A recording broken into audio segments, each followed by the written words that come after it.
Today, come on a slow cruise down the country's biggest inland waterway. Not only is it a magnificent part of the world, it's the focus of fiery debate about environmental change and the future of water. The Murray Darling Basin encompasses a huge web of inland rivers, and its health and well-being is in all our interests. While the argument rages about water allocation, few stop to think about the river's many native fish. Not just the iconic Murray cod, but the other fish, the yellow belly, the catfish or the gudgeon.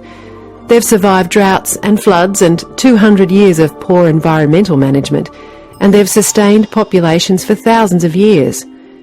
As part of a project to re-evaluate the importance of those native fish of the Murray-Darling rivers, two historians, Jodie Frawley and Hamish Sewell, travelled from the headwaters in Queensland to the Murray's mouth in South Australia to try and capture the knowledge of the fish, which, like many of the fish themselves, is perilously close to disappearing.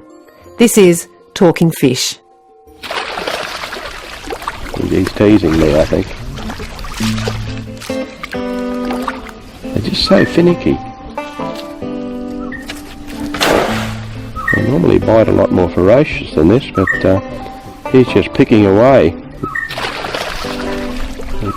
So we'll see if he can catch himself.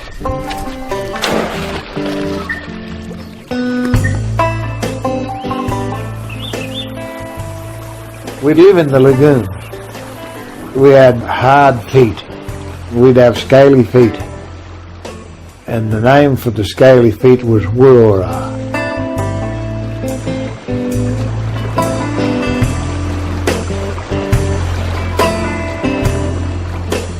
Look down upon the Murray-Darling Basin in all its entirety, and you'll see a large kidney-shaped piece of country west of the Great Divide. From Queensland in the north to the Murray mouth 2,000 kilometres to the south, it runs through 5 states. With desert to the west, forests to the east, the basin is a web of rivers that go by such names as the Condamine, the Gwydir, the Darling and Lachlan.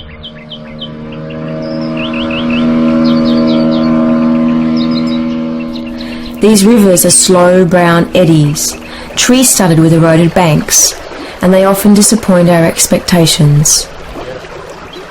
Winding and wending along the red dusty plains and black parched alluvial soils, they are the central nervous system to a patchwork of agriculture, holding tanks and small towns.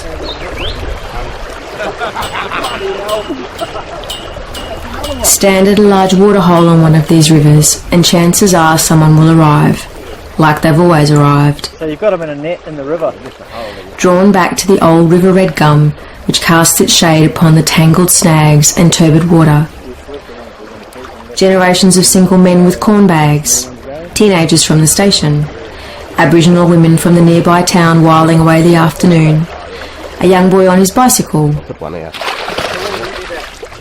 Fishing rods in hand, they bait their lines, then sit and wait. So I always tell the blokes that now we're going fishing and that's it. None of these dogs and motorbikes and that. Any luck? You ready? No, you're right. Yeah, if you're lucky you might get a cod. But in our day, it was the introduced fish hooks, but they were like gold.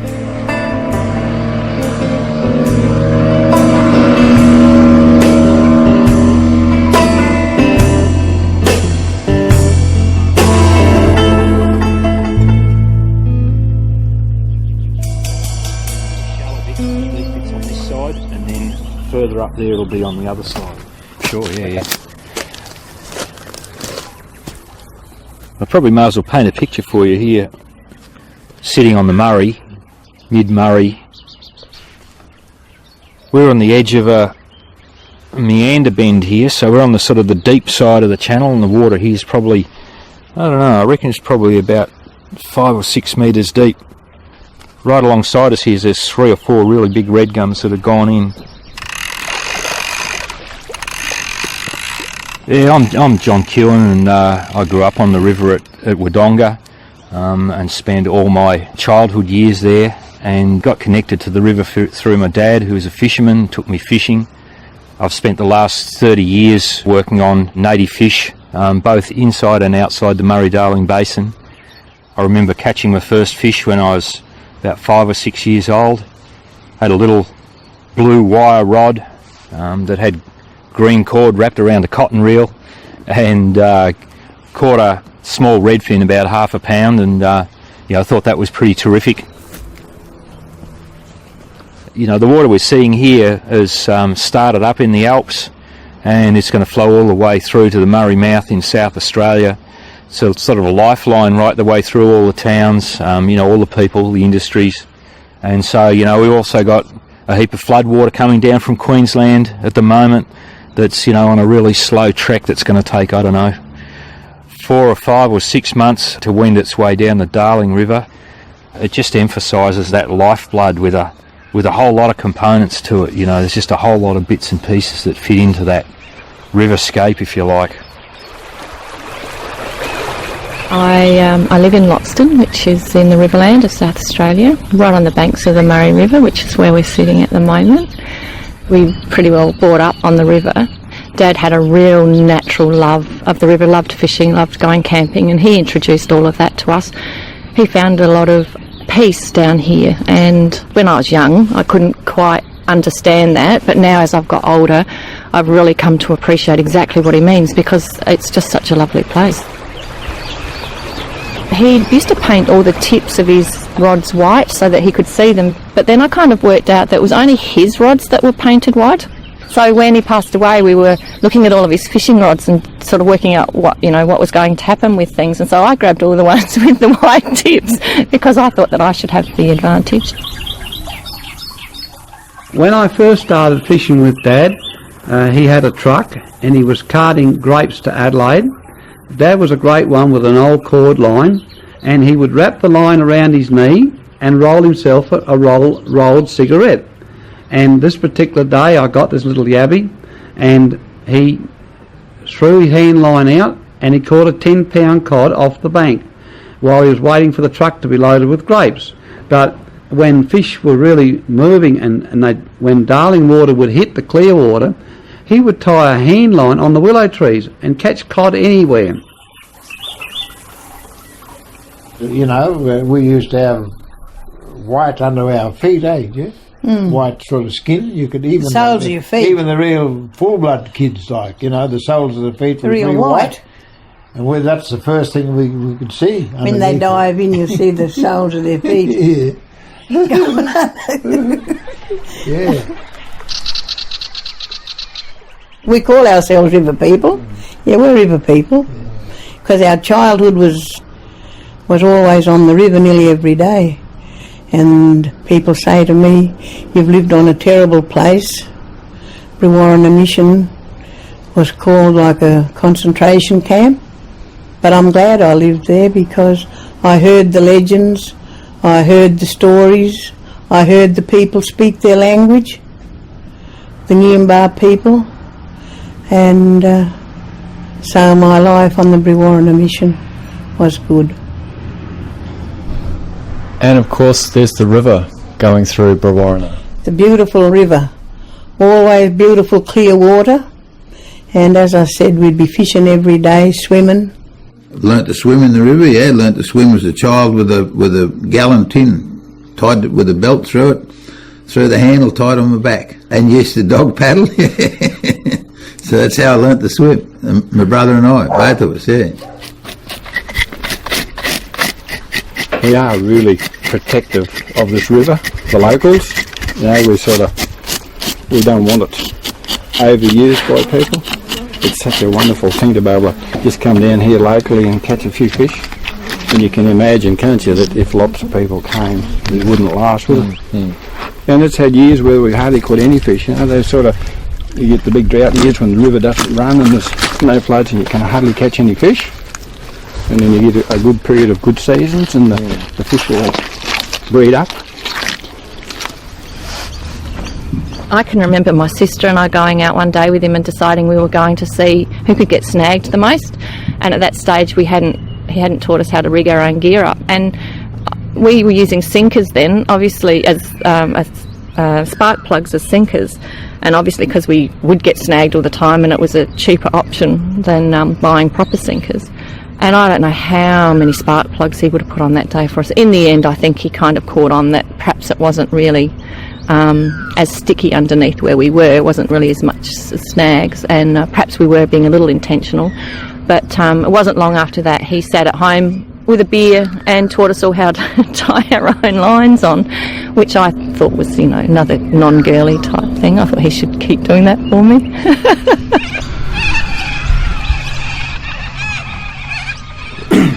I'm a third generation fisher on my father's side and a fifth generation fisher on my mother's side.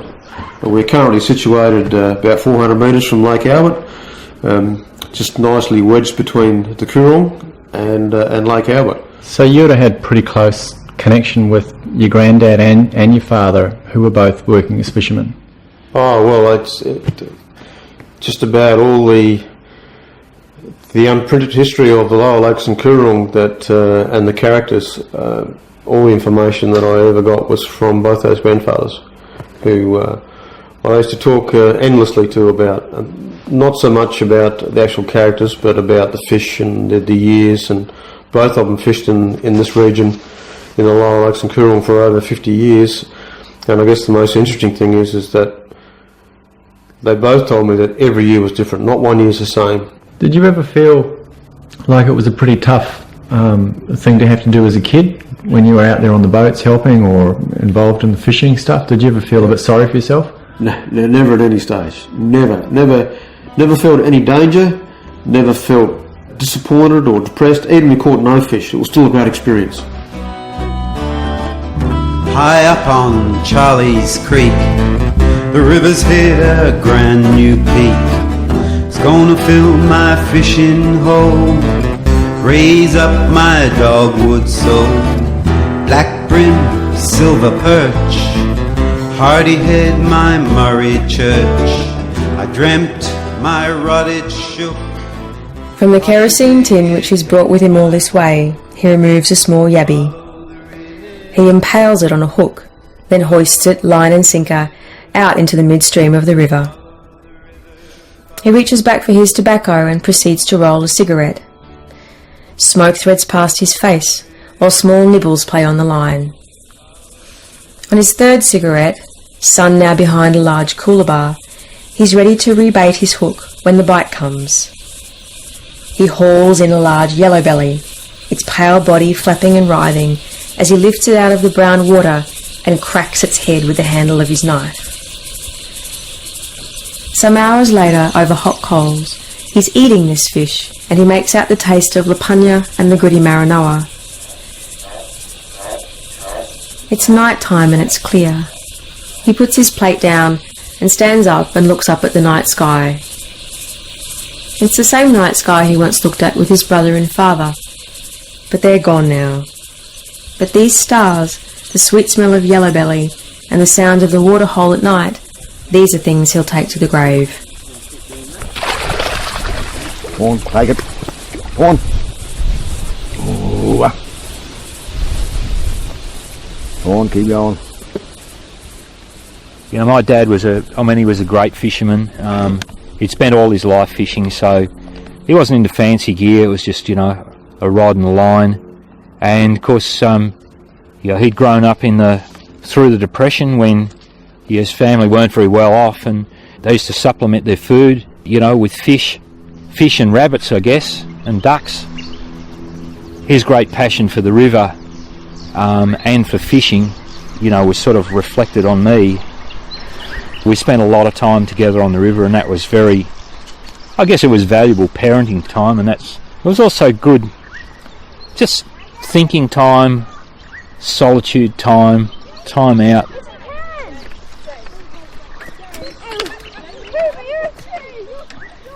Most people don't have a lot to do with fish unless they go fishing. That's the main connection for a lot of people. You can go bird watching and you don't have to catch a bird, but you almost have to catch a fish to actually see what they're like. And it's sort of unfortunate a bit that people don't get to see some of the smaller creatures as well, the smaller fish, because they're really quite remarkable So things like pygmy perches, which is by their name, are really small, you know, hardly anyone ever see. Who's ever seen a pygmy perch?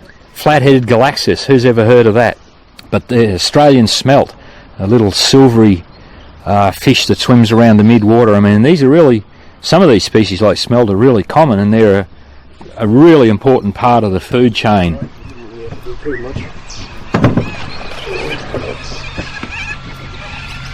We're at Sturt Reserve at the moment, Murray Bridge. Lovely weather. The old mate used to ring me up on the Saturday morning for fish report. He said, "Well, just switching over to the old man Murray cod." So, yeah, a bit recognised that way. Do you ever feel like an old man Murray cod? Worse. They're so docile. They're such a marvellous species of fish. They're just so beautiful. There's so many things you can do with Murray cod. They go. The weight goes up to anything up above 120 to 150 pounds in weight. So they live for a long time. They live for 100 years quite easily. And when they pair off, they stay with the pair. We had a pair here for years, but they came up here through here, and ironically one of them laid her eggs here, and she was in a dormant stage and just about dead. But the people had seen it and they took her out the water, and then of course she died. You open it up and open the stomach up, and you take the lining of the stomach and you lay it on a piece of brown paper and let it dry. And when it's spread out and then let it dry, it'll show you where that fish was born. I proceeded and I'd done that. And the tree is still hanging in the side of the Murray bank at the moment. There's hundreds of trees, but this particular tree has got a particular lean on it. It's got, when you see the lining of the stomach and you can hold it in your hand, look up and there's the tree in front of you, you can say, there it is.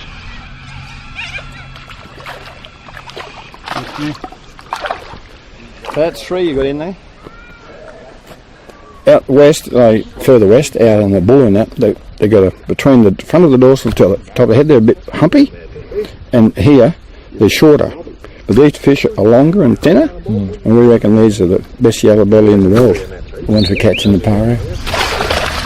Well, we used to catch callop, and there was also redfin and catfish when we were younger.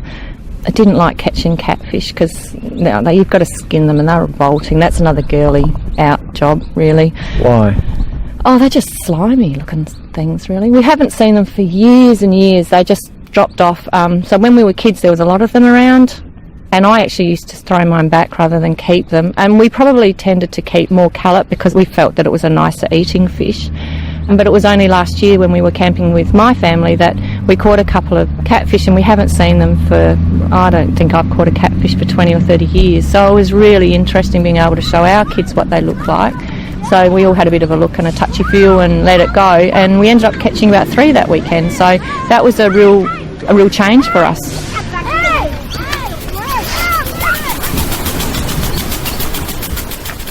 Oh, I remember the blackbird, you know, growing to good size. Yeah, like 5 or 6 pound weight, 6, 7 pound weight.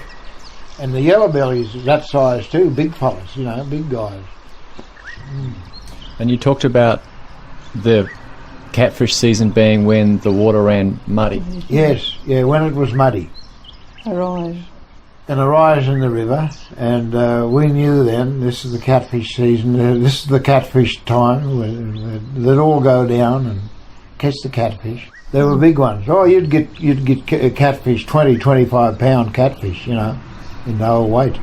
Yeah. And there used to be catfish in that in the river, but I think since the carp have got in, they've sort of must have eaten all the catfish eggs or whatever, because there's just no catfish in the river anymore.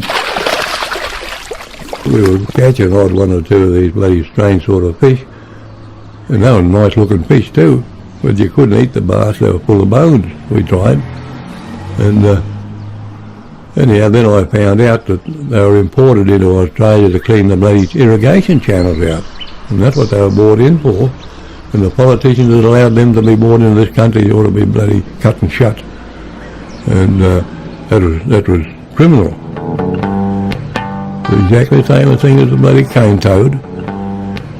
And of course, Any river that, or stream or creek that's connected to the, runs into the Murray has got carp in it. Well, I'm kingfish of the Murray Darling, although I'm not the kind of vertebrate to harp. But now I'm boss and rule of every lowland creek and pool.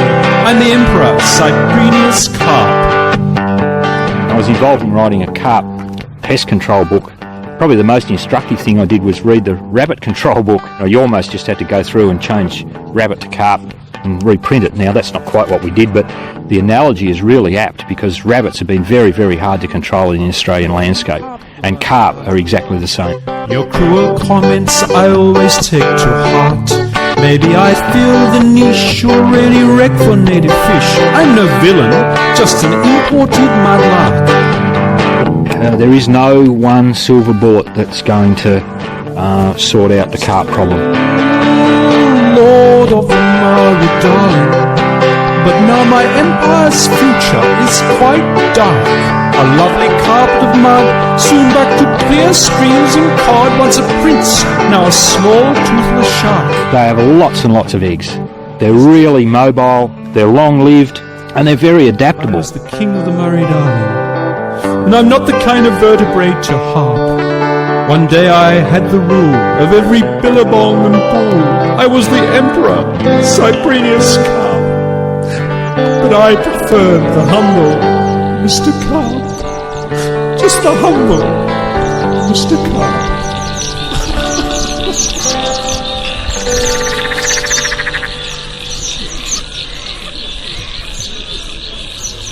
People have always been pretty inventive on the ways that they can catch fish. I guess that's gone on forever.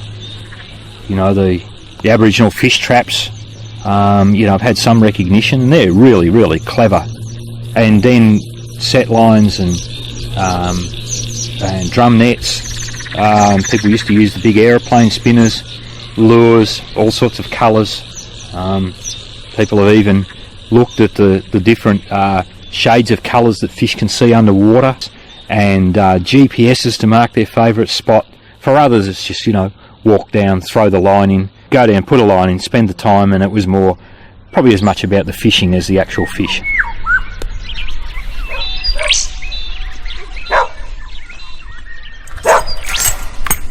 Well, we used to bob for them, bobbing. Used to rod with a fair size called Big Corp. Bigger the better. And they have it about 18 inches away from the hook. They put a crayfish or something on there. And when you're bobbing, the hook, the cork goes into the water, and when you pull him out, he goes like that, make a big noise. And every time you do that, it makes a big noise and attracts a yellowbelly here that they come. And you'll know they're coming too, because you'll see a little whirl in the water and you'll say hello.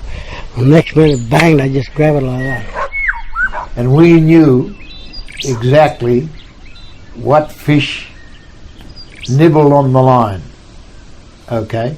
We knew if it was a catfish, we knew if it was a cod, we knew if it was a yellowbelly or a blackbrim, because the different technique, I guess is the right word, maybe it's not, of the pull of the line in our hands. We knew what fish was biting. We knew exactly.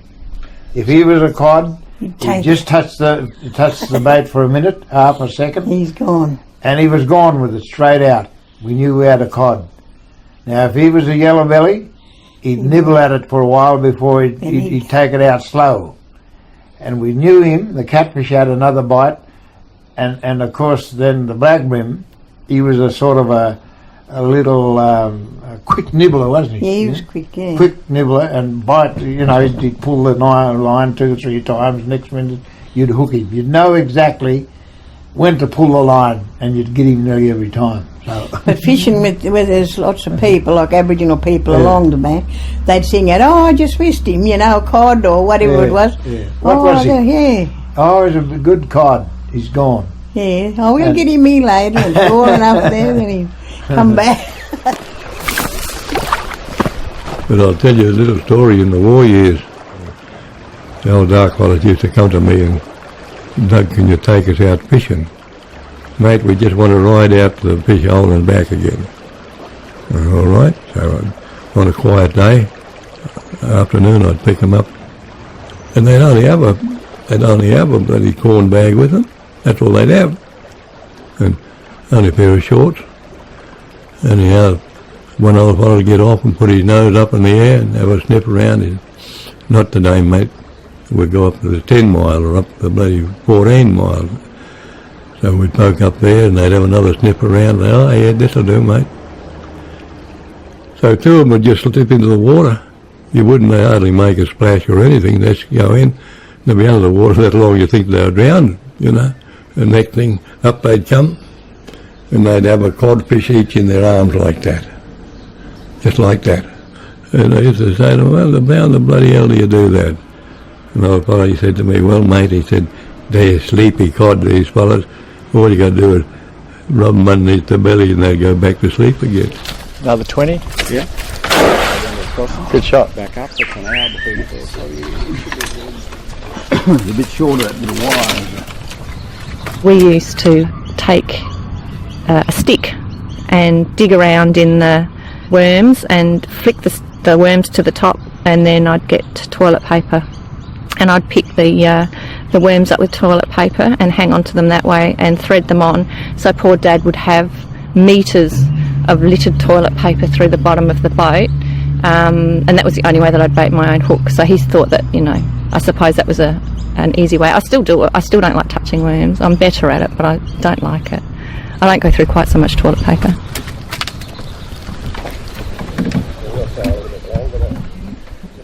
Well, my grandmother made nets, and she made nets from a very young age, and she made nets till she was about 75 years old, and all her fingers had tape wrapped around them so that twine wouldn't cut her fingers, and all her fingers were arthritis and all bent up, but she'd still mash the nets, and she was marvellous making nets, and she literally made thousands of nets for 20 odd fishermen in the Riverland in later years.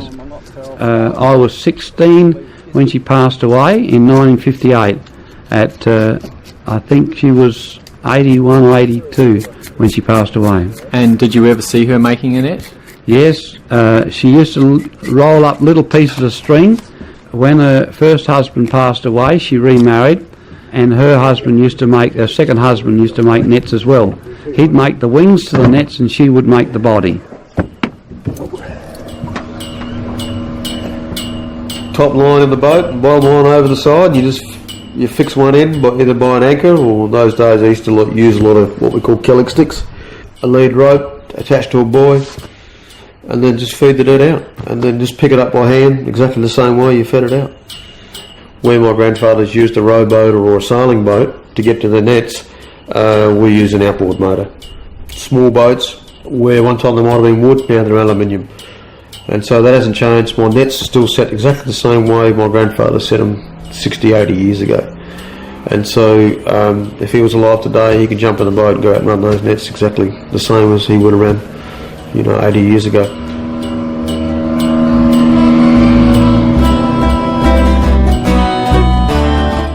Let there be water in the Warrego, floods in the Paroo, rhythm of the river, pulse 142.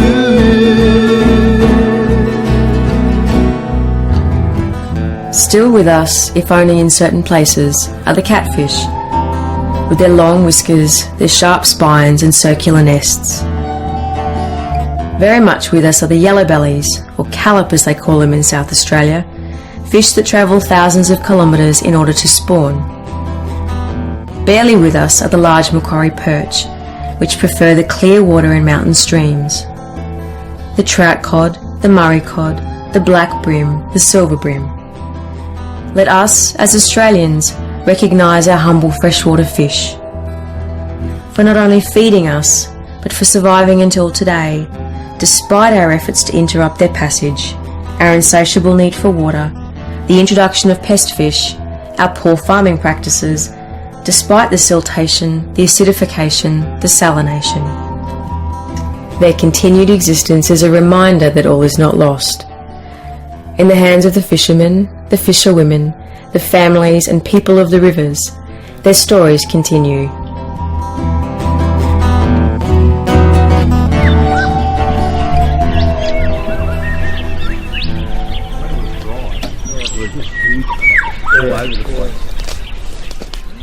When you look, we're never quite sure what's happening under the water down there. It's a bit of a cat and mouse, and I imagine that sometimes it's pretty brutal and gruesome.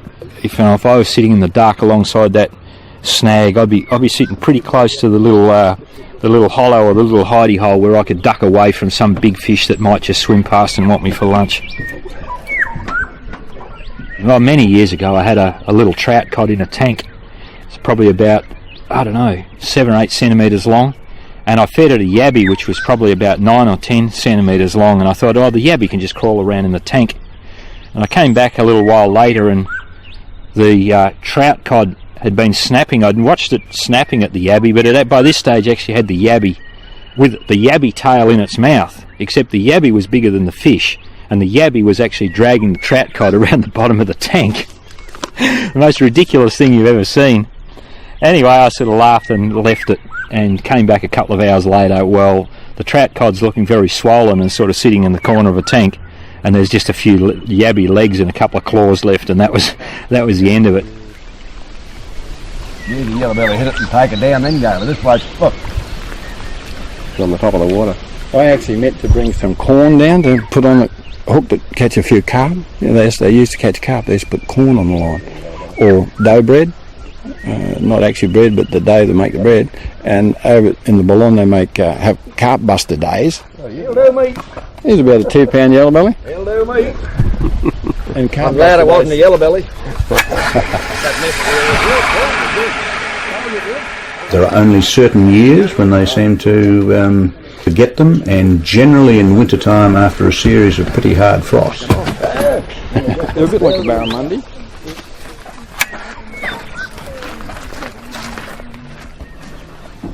Full moon is when they start biting. You go out and camp on the river on a full moon, you hear fish jumping up all night long, but if you go out and when there's no moon, you don't hear nothing. You're just dead. These are things you learn, the river. For many years, for example, I was aware that purple was a colour that it was highly attractive to many fish. I spent ages badgering lure makers to produce purple lures, and they used to laugh at me. So I discovered again by trial and error that chartreuse is a surprisingly effective colour, particularly where the water is murky. So I went back to the science of colour and depth, and if you look at the way colours are lost as you go deeper and deeper in the water column, the last colour to be lost is chartreuse. They used ox hearts, cut it in little inch squares, and used for bait, and birds. Back those days they would use ibis and spoonbill, and use the legs and breast of a bird, and the entrance, the inside of the belly, they would cut into like big long worms, and they would thread on the hooks as worms, and they would use rabbit. Or the old died piece of mutton was fly blown, and hang it up on the branch of the tree. And the maggots, well, gentlemen's gents, I suppose they call today, to be polite, they used to fall off this meat, and underneath that you could go there next day and you'd get callop like you'd never believe. Up to the side, but where we are. And we start at the wall. Us girls, you'd sit on a log. You dangle your feet in the water, the clear water, then you'll feel the shrimps biting you, or you go down really slow and you'll grab him. And sometimes if he was a nice shrimp, you just break his head off, peel him and eat him raw. And he's sweet, and when you tell the kids this they go, yuck. But that's how it used to be. Sort of a salty sweet. Yeah, that was beautiful to eat. Oh, we used to just break their heads off and eat them straight away.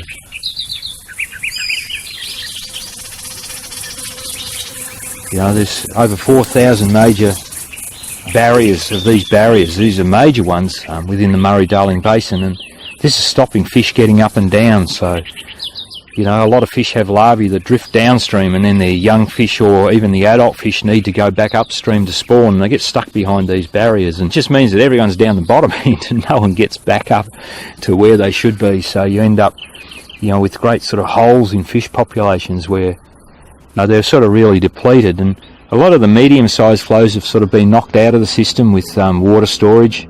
You know, that poses a problem. So instead of having, you know, these little medium-sized sort of floods every year or every couple of years, you know, we might only get them, you know, at much longer intervals. So that poses these fish a bit of a problem. What's happened because of declining river flows, you know, over-allocation, extraction of water out of the Murray Darling Basin, is that this system that relied on a drink of fresh water, if not every year, every other year, all those small to moderate flow events are now captured in the name of progress for irrigation and industrial development and cities like Adelaide and all the river towns. And so that those animals that are evolved over tens of thousands of years that relied on freshwater flows for recruitment and growth rates now don't get a drink that often. In the past, there's been big flows, so the fish have gone with the flow, and then, we're going to turn the tap off. The flows have stopped, so they shut all the barrages overnight. So downstream, there's all these animals trying to get back upstream. And up until the last 4 or 5 years, there's been no fishways, there's been no way for those animals to get back upstream.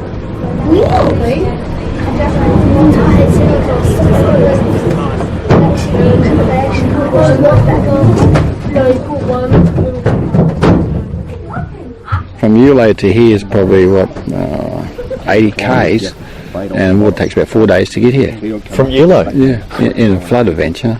So it's slow. And this one's permanent? Yeah. It's one of the main permanent water holes in the Paroo River system in Queensland.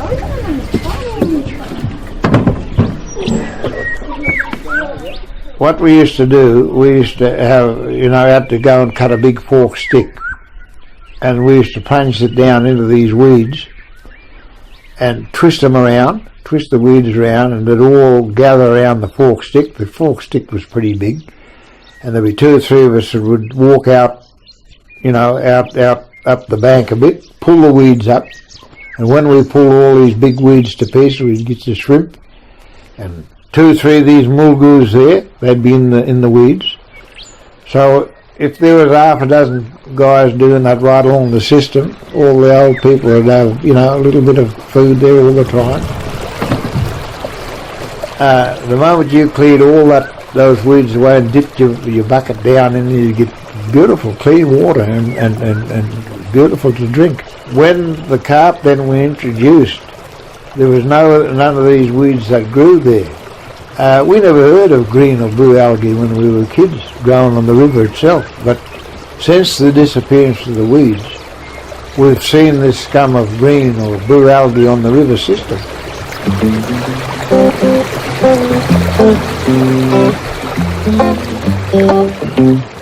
To the little mite, we don't appreciate when he's around in too many numbers. A one-celled plant who we should love and not hate, who purifies most of our air.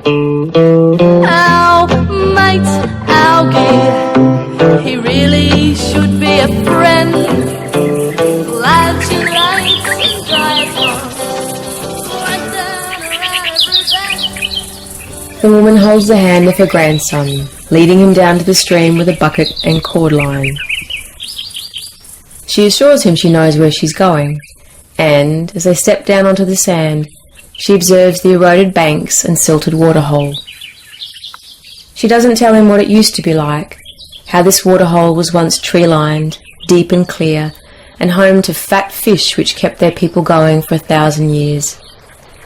Instead, she helps bait his hook and helps him throw his line in. For some time they sit and watch the woolly wagtail dance in the she-oak. Then she purses her lips and makes the catfish sound. He laughs and looks up at her face. Though they'll catch no catfish today, she wants him to know this sound. She wants him to remember. things started to turn seriously bad when the mouth closed in 1981. And then the fishermen said, things are serious here, we're going to lose the Coorong if we don't start addressing the degradation of habitat issues. And that's been a constant battle ever since. And what's happened now is the South Lagoon has become so hypersaline, 5 to 7 times salter than seawater, there's no life. The only thing that's left in that South Lagoon now is brine shrimp. And that's basically the last step before ecological collapse. Insect larvae, all the aquatic weeds, all the small fish that had high tolerances to salt, the soft-mouth hardyhead, they're all gone. And the last rung on the ladder ecologically is the brine shrimp. And there's such a small number of people that really understand what's going on in the water. This fishery was taking 20 to 30 tonnes of greenback flounder a month out of the South Lagoon. I haven't done any commercial fishing in the South Lagoon for 20 years. So it's just been, it's been a massive loss. It, just breaks my heart. And both my grandfathers will be turning in their grave. They say, how can you let a system deteriorate to this level? Do you feel angry about that? I'm past the anger stage now. I just want to get even.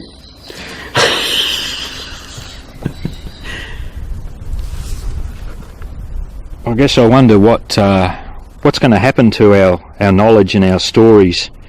We probably all have a sense of loss if we lose these stories and lose our connections, lose the bits of those stories and the memories that mean things to us, that connect us to the river and to the fish. Who's going to pass them on? My kids aren't really interested in my stories, in my passion for the fish and rivers. They're interested in other things, and that's great.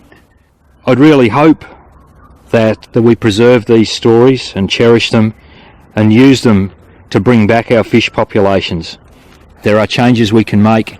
Our populations of fish are resilient. They're resilient species. We have the ability to make some changes in the right direction. Those fish populations are important to me. They're close to my heart, and I think they're important to us all. I cannot knock the education for the person that's gone through college and learnt a lot of his stuff through the books and the readings of other people.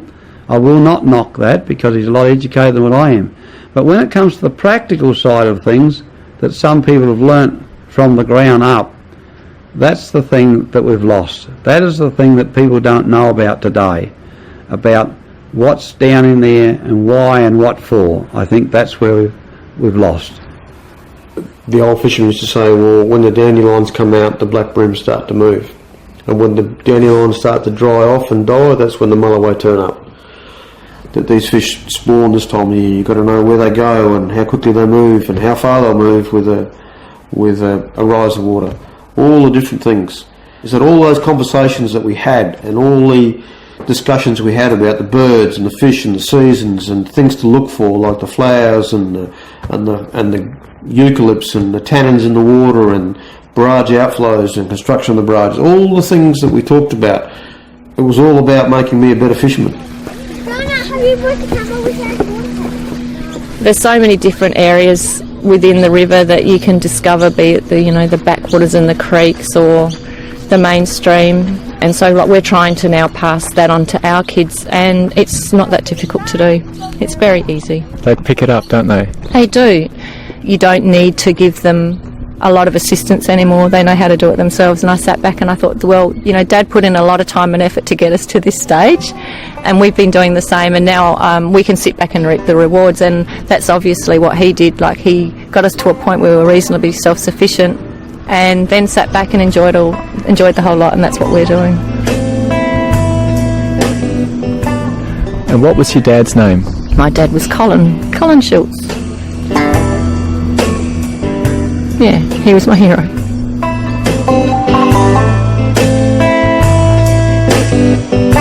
And what are some things that Dad catches that you like looking at? Yabbies and fishes.